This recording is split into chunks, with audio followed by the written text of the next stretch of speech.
pathetic. And this century actually believes it has warriors. This battle report is ridiculous. A prolonged fixed battle with ranged weapons when a well-executed ambuscade into a melee would suffice. It would reduce losses and bestow glory upon the first warrior to die. You, human, you've been skulking. And I sense you have a warrior's heart. Look upon this battle report. Tell me, what do you see?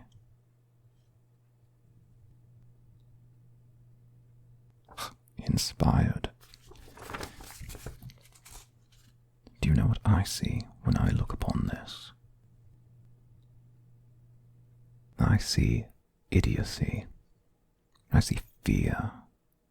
But most of all, I see vanity. See how the general surrounds his enemy on all sides. He wishes for a victory that is absolute, crushing, one that will break his enemy's morale. A victory that will be made all the more difficult to achieve by his own actions. But such is the nature of man. You wish to see me human? Then tell me, what is the flaw in surrounding an opponent on all sides, and not all but one?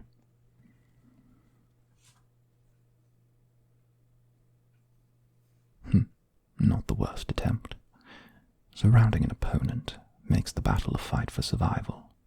They will fight all the more desperately, because they see there is no way out.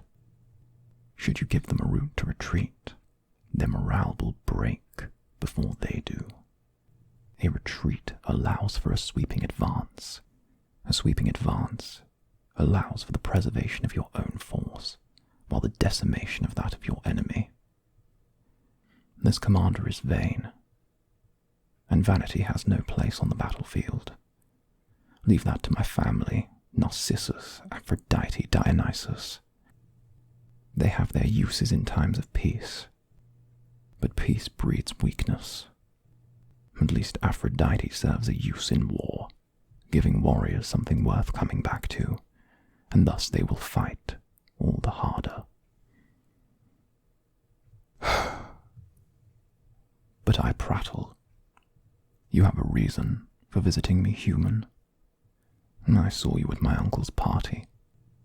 I presume you are to check my acclimatization to this century, perhaps one of those blasted alienists I've heard so much about.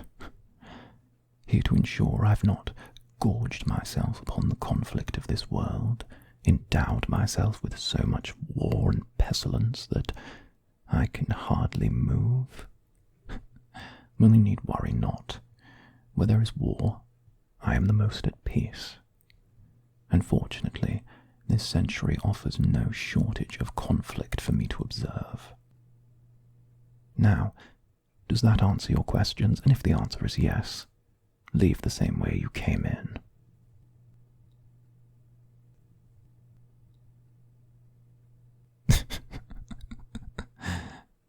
You know, one such as yourself would be careful using that sharp tongue around the god of war, lest I take it for a blade. But your action only serves to confirm my suspicion.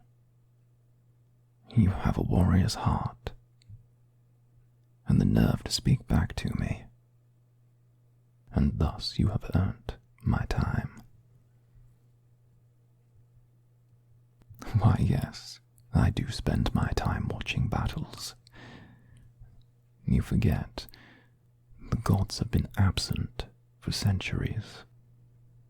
In the time since I have departed, humanity has grown weak.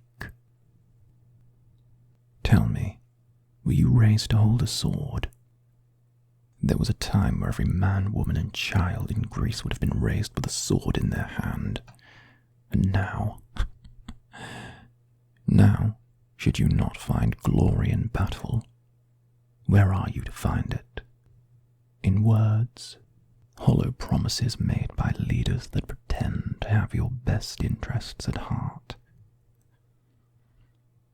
Leadership is a burden, and it is one a leader must suffer for, not distance themselves from.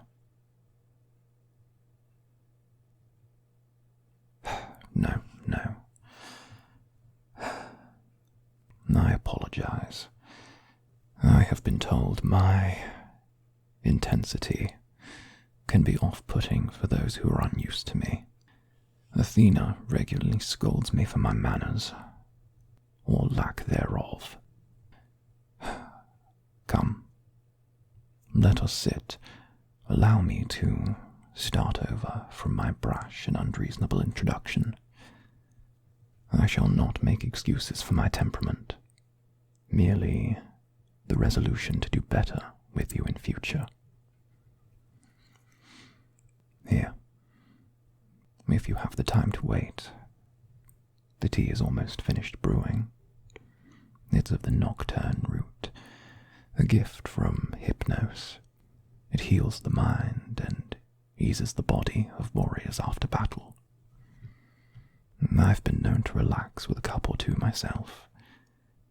One of the few things that can quiet my mind when the day is gone. Do you know that feeling?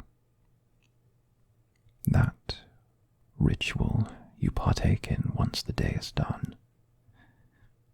Do you have one of those, a way of letting go of the outside world, leaving you alone with your thoughts? And this is mine. No war, no peace, a void, where I am not the god of war, but instead a simple man with simple dreams. You must know that feeling, mustn't you?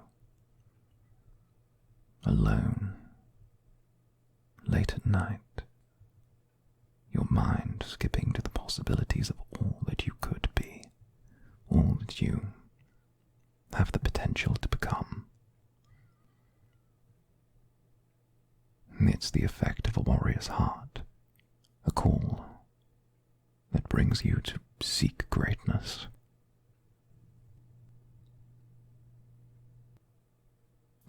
Please, some would have it said that I'm not a harsh man. I have a convoluted relationship with humanity. War is a natural part of existence. Ever since the first caveman hit the second over the head with a rock, there has been war. But I still suffer when I see it. It is strange for me to say, but I see you all as if you were my children. What kind of father would not want his children to grow up both strong and kind in equal measure?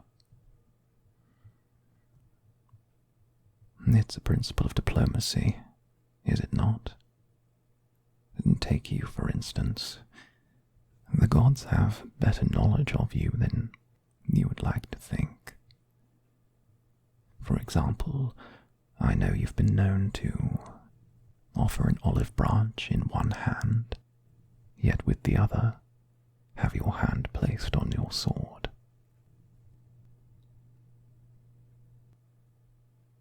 Of course, I speak in metaphor. Nothing is ever as simple as it seems. Even the gods returning has a greater meaning. You see, what I'm trying to teach is not that kindness is weakness, no. Kindness is not the absence of strength. It is the triumph of it. conflict breeds innovation.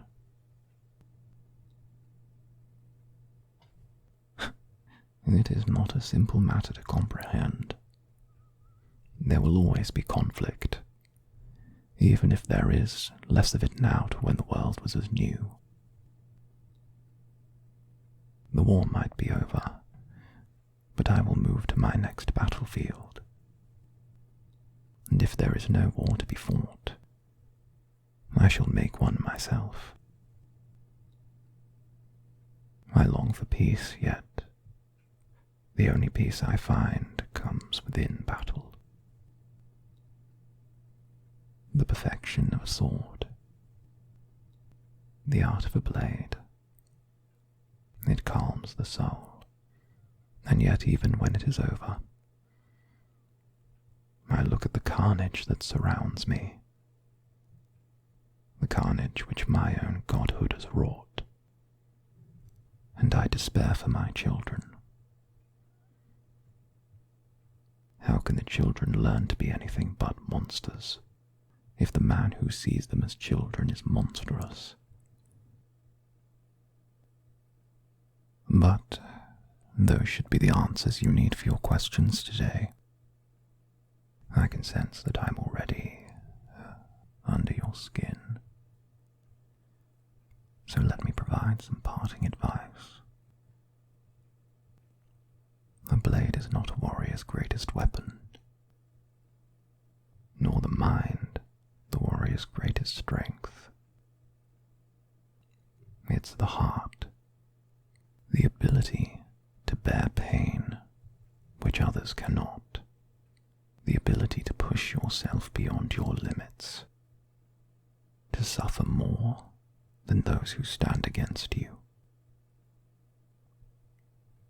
That is a warrior's greatest strength. And as I said before, I sense a warrior's heart. Beat, beat, beating in your chest.